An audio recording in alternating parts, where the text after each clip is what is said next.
Halo semuanya, ketemu lagi di channel YouTube aku.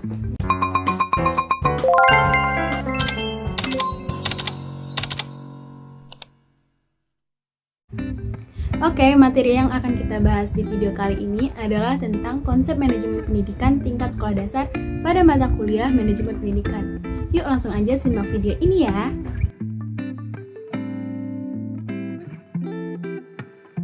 Materi pertama yaitu pengertian manajemen sekolah dasar.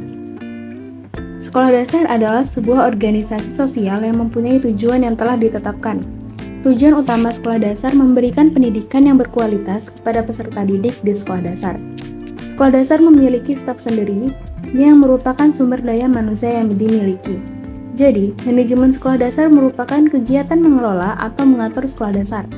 Dengan kata lain, manajemen sekolah dasar berarti penggunaan orang-orang dan sumber daya yang lain untuk mencapai tujuan sekolah dasar tersebut. Di sekolah dasar, kepala sekolah sebagai pengelola perlu menggunakan manusia, material, dan sumber daya finansial untuk memenuhi tujuan sekolah yang telah ditetapkan. Yang selanjutnya yaitu kerangka manajemen sekolah dasar. Kerangka manajemen untuk sekolah dasar harus meliputi pernyataan eksplisit mengenai kewajiban dan tanggung jawab semua pegawai sehubungan dengan manajemen pembelajaran siswa dan kurikulum. Kerangka manajemen sekolah dasar terdapat beberapa bagian, yaitu yang pertama, jadwal dan prosedur untuk perencanaan anggaran tahunan sekolah, kemudian peran kepala sekolah di dalam penyusunan anggaran tahunan, kemudian laporan yang digunakan pemerintah dari kepala sekolah mengenai kinerja sekolah secara umum dan pengeluaran anggaran, kemudian wewenang yang didelegasikan kepala sekolah, pengaturan untuk melakukan otorisasi pembayaran, kemudian menyetujui prosedur untuk mengisi kekosongan pegawai, dan pengaturan manajemen pada saat ketidakhadiran kepala sekolah. Materi yang selanjutnya yaitu ruang lingkup manajemen sekolah. Ruang lingkup manajemen sekolah sangatlah luas yang meliputi elemen-elemen perencanaan, penganggaran, pengorganisasian, pengarahan, pengontrolan, koordinasian, pembuatan keputusan, evaluasi, serta kegiatan-kegiatan dan program-program. Dengan kata lain, manajemen sekolah dasar meliputi kegiatan-kegiatan sebagai berikut. Yang pertama, perencanaan semua kegiatan dan program sekolah dasar pada awalnya yaitu pengakuan, pengerjaan akademik, kegiatan kurikuler, ujian, promosi siswa ke yang kelas yang lebih tinggi, pertemuan pegawai, asosiasi guru, dan orang tua. Yang kedua, distribusi kegiatan akademik dan kokurikuler di antara anggota pegawai sesuai dengan minat, kemampuan, dan pengalaman. Yang ketiga, persiapan anggaran tahunan yang menunjukkan penerimaan dan pengeluaran. Yang keempat, persiapan jadwal kegiatan. Yang kelima, penyediaan pegawai. Yang keenam, penyediaan peralatan dan furnitur termasuk pembelian, pemeliharaan, dan perbaikan. Materi yang selanjutnya yaitu sekolah dasar yang efektif. Sekolah dasar yang efektif merupakan sekolah yang memenuhi kebutuhan yang diidentifikasi secara lokal dari sumber daya yang ada dan menjamin bahwa siswanya datang secara teratur dan memiliki hasil tes yang baik.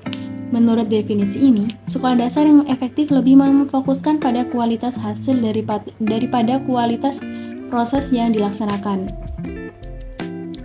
Karakteristik sekolah dasar yang baik adalah sebagai berikut. Yang pertama, kepemimpinan kepala sekolah yang memiliki tujuan, kemudian keterlibatan kepala sekolah, keterlibatan pegawai sekolah dalam perencanaan, konsistensi keberlanjutan dan kemajuan di dalam kegiatan pengajaran, dan juga pendekatan pembelajaran yang terstruktur. Baiklah, materi yang selanjutnya yaitu fokus manajemen sekolah dasar. Manajemen sekolah dasar merupakan proses di mana kepala sekolah dasar selaku administrator bersama atau melalui orang lain berupaya mencapai tujuan institusional sekolah dasar secara efisien.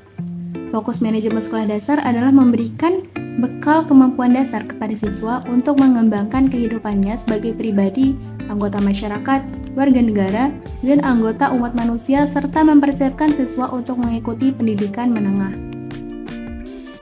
Materi yang terakhir yaitu penerapan. Untuk meningkatkan mutu lembaga pendidikan, ada 5 hal yang harus diterapkan, yaitu yang pertama, pengembangan dan perbaikan kurikulum berbasis kompetensi. 2. Memperhatikan kondisi kebutuhan siswa dan masyarakat. Yang ketiga, sistem evaluasi yang ada hendaknya dirancang dengan berbasis keahlian peserta didik. Ini berarti sistem pendidikan yang dijalankan lebih menitik beratkan kepada pengukuran kemampuan peserta didik pada ranah psikomotor, daripada hanya sekedar memiliki dan mengetahui pengetahuan dan keahlian yang diajarkan pendidik. Yang keempat, perbaikan sarana dan prasarana pendidikan, pengembangan, dan ketersediaan bahan ajar. Dan yang terakhir, menambahkan intensitas pelaksanaan pelatihan bagi pendidik dan tenaga kependidikan. Nah, itu tadi materinya. Apabila ada pembahasan yang kurang teman-teman pahamin, boleh langsung tulis pertanyaan di kolom komentar ya. Cukup sekian video kali ini, sampai jumpa di video selanjutnya. Dadah!